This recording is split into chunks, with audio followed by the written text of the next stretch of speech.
And first of all, thank you for your time, guys. It's an honor to talk with you for a few minutes. So, so let's talk about just a few questions. Okay, the first of all, if someone doesn't know Amorphis and you must describe it, the sound of your band, how can you do that? I would say it's heavy metal with strong Scandinavian influences and also influences from all the decades of music and massive stuff. Yeah, I couldn't agree more. It's atmospheric, melodic, heavy. Uh, I'd like to think it sounds like ourselves more than comparing it to other bands. Yeah, yeah, and that's pretty cool. And well, get it into your music. You are with the next single from your new record in almost for release with Bones in July 11, and your new record Borderland in September 26. So let's talk about your new music. What was the process for the songwriting of the new record? Uh, well, the process was pretty simple. We we started to talk about the timetable when to do the album when we saw the like last 2024 we saw the tour schedule. So there was in the end of the tour period there was American tour. I think we agreed it at some point that let's bring in all the songs for the demo pile after the summer, just before the American tour. So we thought that in that time when we are on the tour in America, our new producer Jacob Hansen from Denmark can select the songs and make the songs which make it to the production. I personally already wrote the songs in February, March 2024 because we are pretty busy when we tour and there's not so much time to concentrate on the songs. So there was a tiny gap for 2 months or 3 months before the summer festivals. So I basically took that time and I made the hard work then, and during the summer I a little bit fixed it in between the process. But basically almost a year before we went to the studio, I wrote my stuff. And I think everybody else also pretty early. I'm not really sure. Yeah, I think Okay. we have normally something like 25 ideas of the songs which producer then chooses what he thinks are the best for the album. So I think everybody have their own like style how to do it. Like I did a couple of songs which didn't end up to the album, but I just had those ideas like between in 3 years or something, and so some of us are faster, I would say, and some of us are like slower the writing process. But Santeri's songs are most of this album are Santeri's songs, so I think they are quite fresh in that case if it's 1 year ago.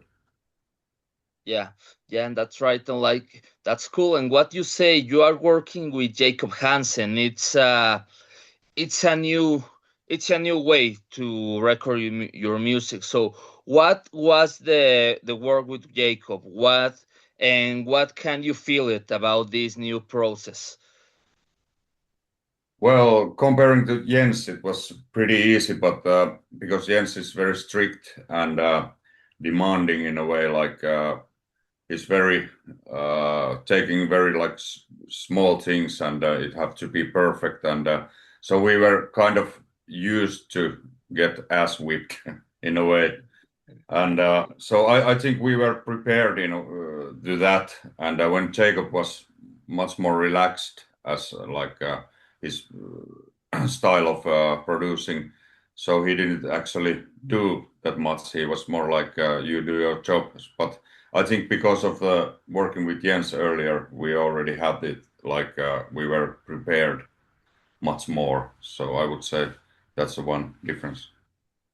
Yeah, yeah, Jacob, kind of like, yeah, you said perfectly that we were used to the Jens strict style that he controls about everything. But it was kind of we didn't really ask about how Jacob works. We know a lot of people who've been working with him, and they've made great albums. But we didn't really ask around like how are his working methods and stuff like this. We just went there, and I think everybody was waiting for like a full dictatorship producer, and he takes care of everything, and we can a little bit relax, and I don't know, he takes care of everything in the end.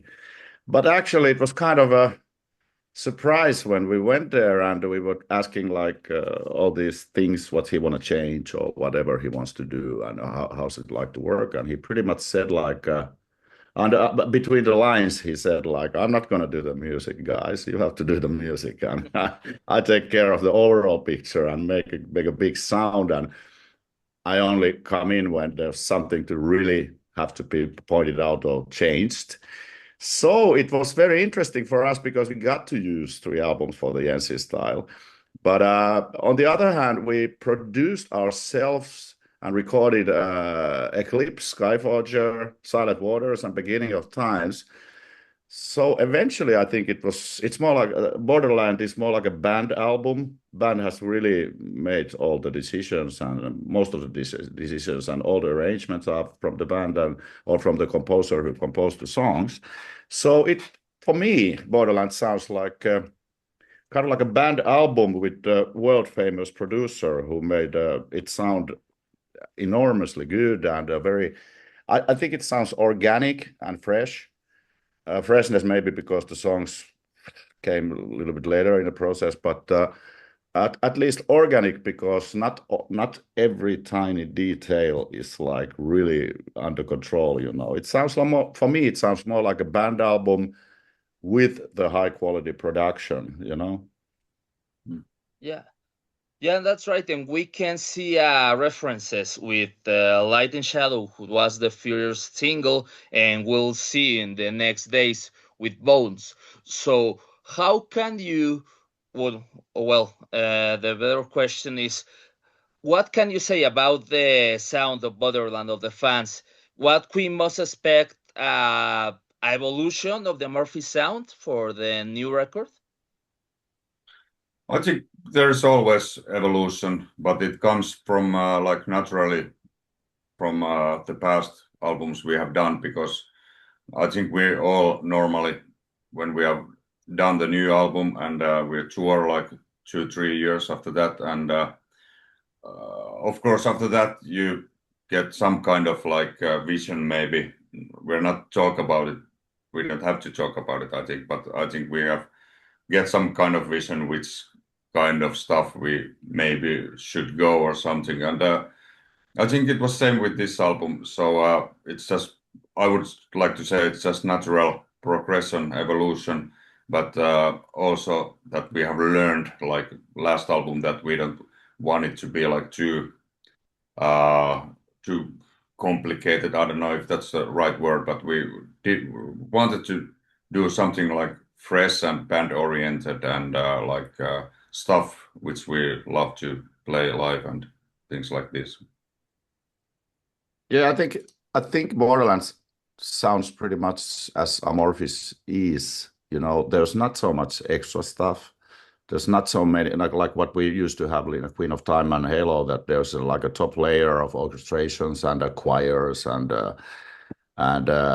so I think Borderland pretty much represents how the band actually sounds. There's not too much stuff, and Jacob didn't really take out any of the stuff. He basically kept everything what came from the studio, like especially me, because I play keyboards I always separately in home or in the studio.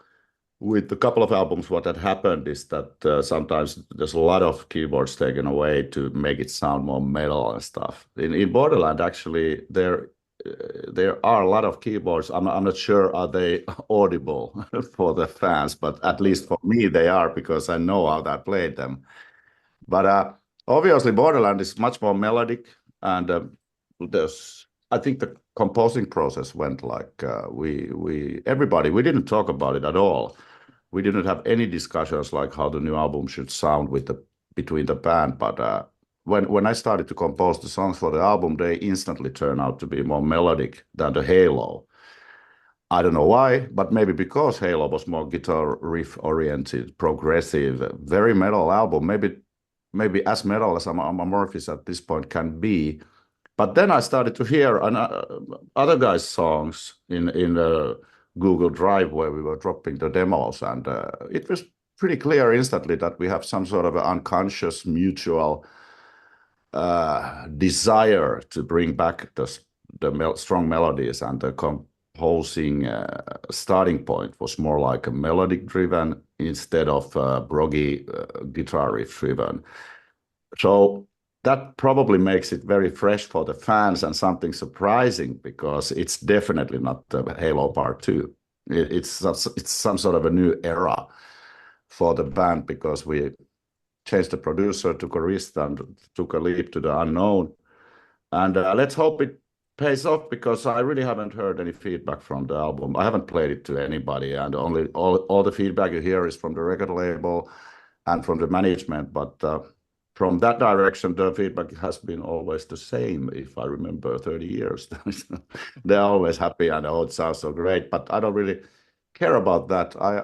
I'm very interested and excited to see from social media, or if I meet like really Amorphis listeners, how they feel about it, because that's basically second thing that matters. First thing that matters is that the band is happy, and the second thing that matters is that the listeners are happy. I haven't heard anything, So the Bones single release will be very exciting, because it's totally different than Light and Shadow, and it gives a different perspective. But hard to say. There are exciting times ahead.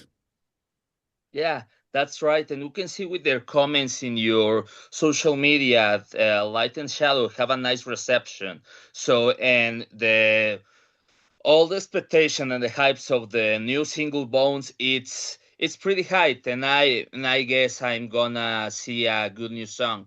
So, what can you tell us about what's behind of the lyrics and the music of Bones? I can talk about the music. When I wrote it, I kind of thought about that. I'm the keyboard player, and normally when the keyboard players, well, at least in Amorphis, I've always delivered maybe the most poppiest songs, or most melodic. Not always, but mostly. Okay, let's put it this way: that every time the heavy songs have been done somebody else. So I kind of tried to make a very heavy riff, heavy and raw and riff based, like a rough song in a way. There's still some melodies, but and I was really surprised that it ended up in the album or in the production. And at this moment, I feel it's the heaviest song of Borderland. But that's also just my personal opinion. But yeah, the beginning idea was to show the guys that maybe keyboard player also can write a very heavy Amorphis song, because it's not normally the case. And I'm quite happy how it turned out to be. It has some Eastern influences and catchy chorus and great solos. So yeah. Yeah, it has, I think, every elements like what's in a good Amorphis song, like the Eastern melodies and heaviness, and still like grooving as hell, or moose. But Grooving as moose. Grooving like a moose. Yeah. Finland. Moose grooves, yeah. But about the lyrics, I don't know if Santeri knows. It's hard to, because we have Pekka Kainulainen who's doing the lyrics. So basically, we know he knows what we are looking for, and but he don't explain the lyrics to us like at all. So it's basically what I think of the lyrics can be totally different to you, for example. So I think that's the good thing about lyrics anyway, like you can find your own things. Yeah. I know it's about bones. And definitely. And in the lyrical context of the song, a lot of bones from the human body is represented. I even had to use the Google translator to figure out like clavicles. It's like this one. Yeah. But I don't know. Something to do with collecting bones and building something. Maybe a skeleton. I don't know.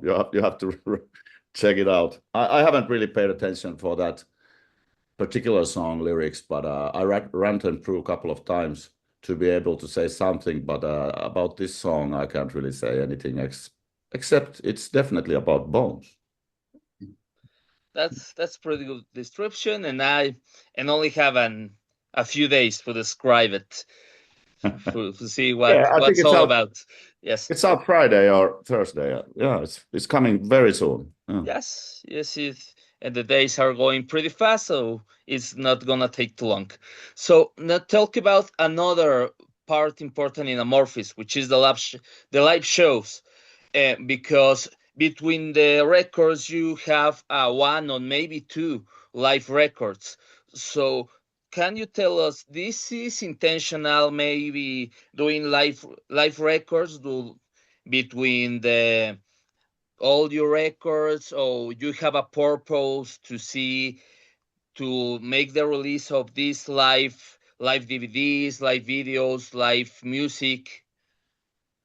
Well, I think it's normally it's record companies' ideas, but we're not against it because we anyway normally record all our shows. Our sound engineer is doing that for, I don't know what he's doing, maybe practicing at home with those. But anyway, and we have done so many gigs in our career, so I think we play every gig. I think we play decent shows. So I think it's good in a way that also because we play some songs from the past as well, where was a different singer than Tomi Koivusaari. So it's good that fans can hear like how those songs sound like nowadays with the Tomi and this lineup. So I think that's better than to redo those songs like we have done as well in the past, but that was just a fun. But yeah, I think it's good, and some fans never have possibility to come our shows, so at least they can enjoy the show some way. But I think we should maybe do it more often to do like also shooting the whole show with like cameras and stuff like this. Yeah, definitely. And we've done a couple of visual live things also. Like when you have something special, like something different, then it's very interesting to get it on tape and even with the video. But yeah, as Tomi said, mostly these ideas come from the record label. But we did the Queen of Time live. I think there was a Blu-ray also, and we did Tales from a Thousand Lakes. And I have to say, it was quite a fun. Only problem was that we played them to the empty hall because there was a Corona, the COVID times. That was the weird experience, but we did them as a live show. We didn't do any redos, and we didn't stop between. We played the whole show through. That was weird thing, but yeah, I've nothing against live albums, but yeah, most important thing is that the real album gets proper release and then the touring. But sometimes in the big festivals and stuff with a special set, it makes sense to record it and record it properly and make it as a live release, because that's a special event, and definitely 90% of the Amorphis fans and listeners can't go to some particular show in Finland or some particular show in Germany. So it's totally fine to record it. And give them a possibility to check it out. Yeah, of course. And like you said, you have a lot of shows. You have those special shows, and I know, guys, you got a lot of presentations around the world. But well, we are here from Mexico, and I don't know if you remember something of your last presentation here in Mexico was in the last year. We were there, so I don't know if you can remember something of that. Well, I remember it was the first show, I guess, for our then South America, went to South America after that. And what I remember, it was, yeah, we met a lot of familiar bands there. There was a couple of Finnish bands, and I remember the show was great, I guess. And yeah, I think it was first show. And well, but it's impossible to remember like any details unless something happens, some accidents or something. So yeah, I think every time we have played in Mexico, it has been blast. So hopefully we can come back there soon. Definitely, yeah, as you said, I remember it was the first show of the South. It was kind of like a festival tour we did. Most of the shows were festivals, but it's always a pleasure to visit Mexico. I remember the first time, maybe the best when we played there. I think it was 99 or 2000, something like that. And but always nice to visit Mexico, and I love the fans. They are so different than in Finland because they show more of the excitement and participate on the show than in Finland. Never ever. So it's always like it gives the show a nice boost. And when you can hear the melodies singing by audience, it's something like totally different than in Finland. Yeah, yeah, that's right. And we can, like I said, I remember, and that's pretty cool because here in Mexico you came here regularly, but it's always good to see you here, and maybe like, and I hope we can see you came soon. I mean, it's the Santeri will came. We came here very soon with another project, so with we are waiting. And like said, another projects. Can you tell us it's a challenge yet to handle the time and the schedule with the other project members, or you are dealing properly with that? Well, it's a mess, but luckily nowadays there's music business has changed a lot in that way that all the shows basically are booked 1 year before.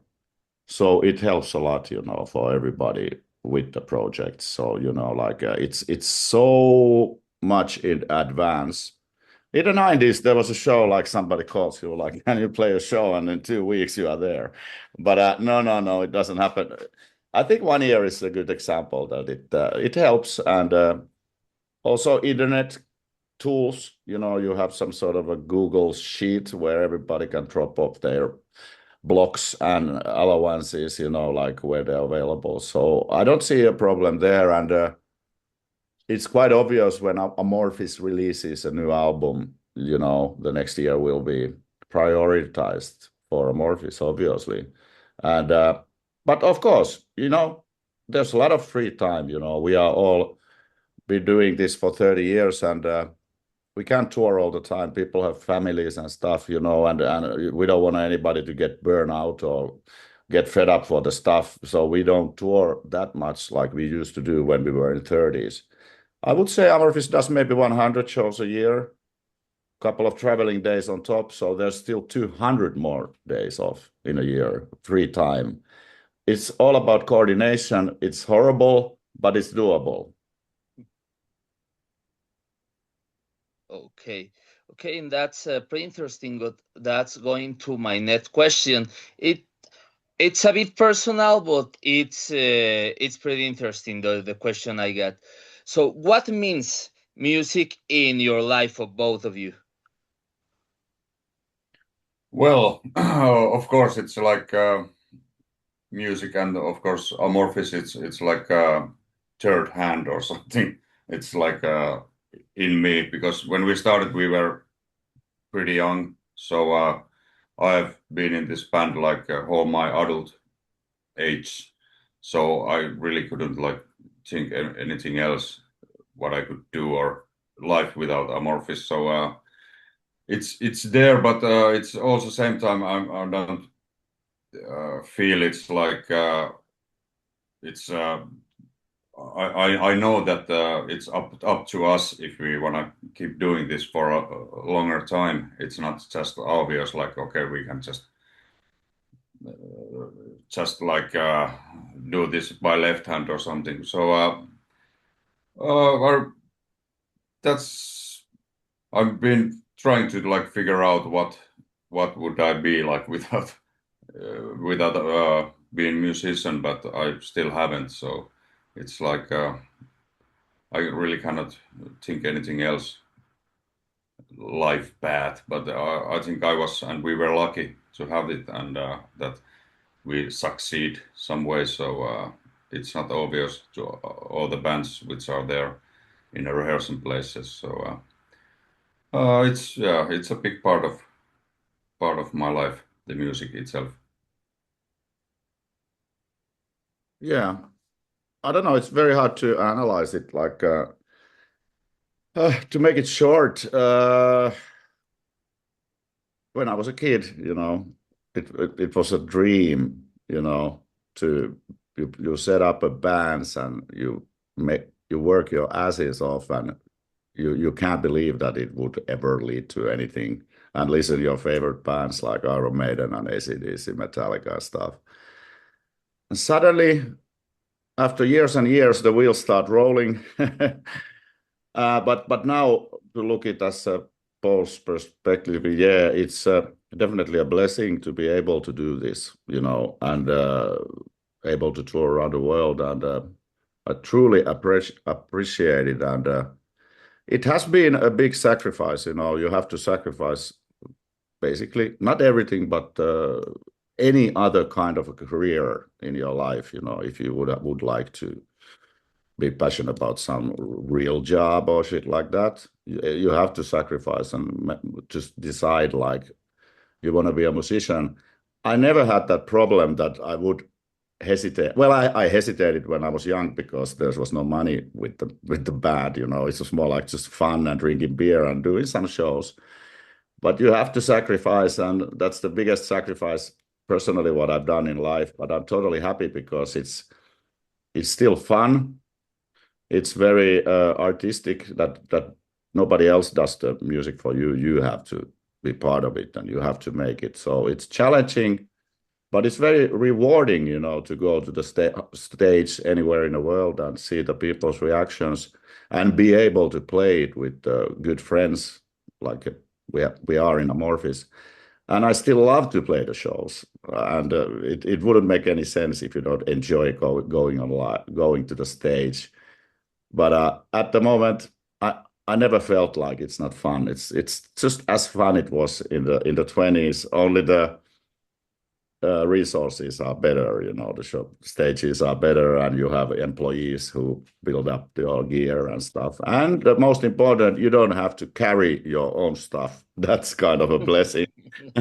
That's the hard work in the middle of the night in winter in Finland, a little bit drunk, carry your bass cabinet and to the minus third floor at 3 o'clock in the night. So we are blessed. We are blessed, and I appreciate it very much. And I appreciate every person who have done the same. And I hope for the best for all bands who have not yet made it to that level that they can tour around the world or tour even in Finland, because I know they are doing a lot of work, and let's hope that they find their audience and people, and they can be able to build up the band a little bit bigger. Yeah. And one thing is that it still doesn't feel like doing work or working. It still is like more like passion and doing like what you love. It still don't have that effect like I have to work or something.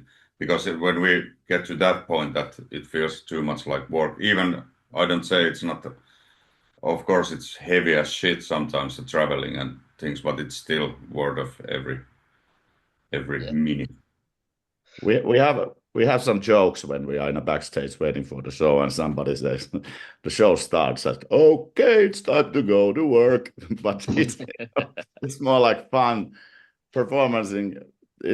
Performance is fun, I don't consider it work in a tiny bit. It's a performance and it's fun, and we have friends and the audience hopefully likes the music. You never know. It's always there's always like a little bit excitement in the air.